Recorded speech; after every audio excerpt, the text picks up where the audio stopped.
Working from home while homeschooling at the same time can be challenging for parents. Relationship expert Dr. Patty Ann Tubman wants to help you find a balance. Good morning, Dr. Patty Ann. Good morning. How are you? I'm doing well. Great. So let's start with helping our parents.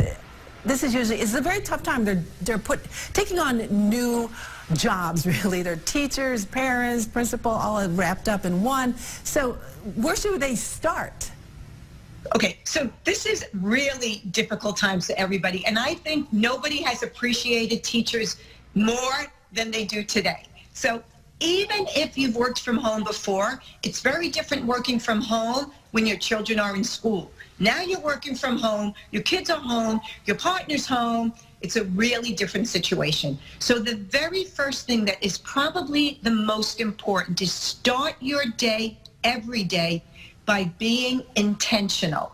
In other words, don't get up thinking, all right, let's see what today will bring.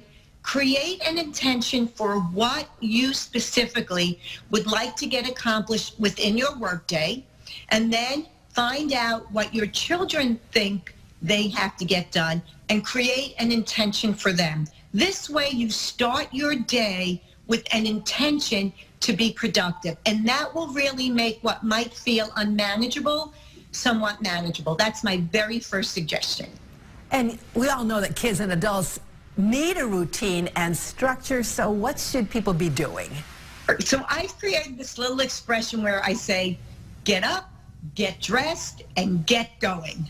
And what I mean by that is we have a tendency to just lay in bed early, all morning long, or work from bed in our pajamas. So what I want people to do is to get up out of bed, make your bed also. Parents will like to hear that. And then get dressed. You don't have to be dressed specifically for how you would dress during a normal work day or a normal school day. But the point is, don't stay in your pajamas all day. And then get going. And what I mean by that is start your productivity. Go to where you will start your work after you've had your breakfast or whatever it is that you like to eat. So you want to create an intention, and then you want to create action. So you shouldn't be wearing your PJs all day?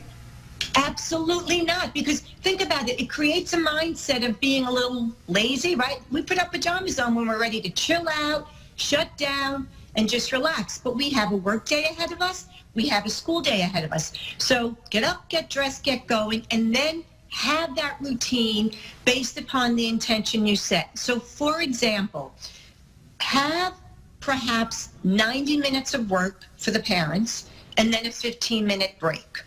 And if you can coincide the child's schedule with that, great. 90 minutes of work, of schoolwork, 15 minutes of a break.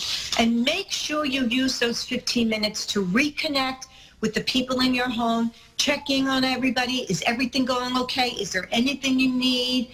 Is the internet connection on? Can you log in? Do you understand what's going on?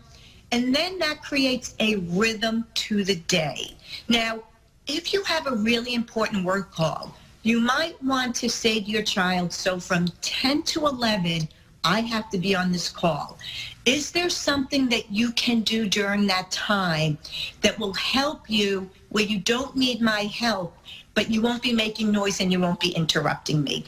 Especially the older children, they can understand that, which leads into relax on the screen time.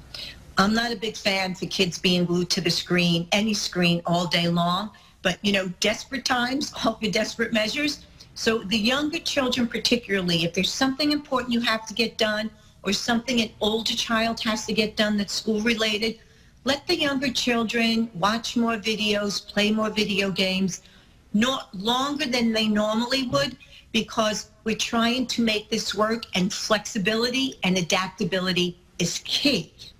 Make sense? Absolutely, and be sure, if you haven't already, to create that specific work area so that they can, for everybody, so they can work and do their schoolwork as well, if possible. Absolutely.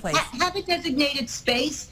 And the thing I want to leave everybody with is, when this crisis is over, in the future, your children, your friends, your colleagues, they might not remember all the nuances of the pandemic, but they will absolutely, especially your children, Remember how you made them feel during this crisis.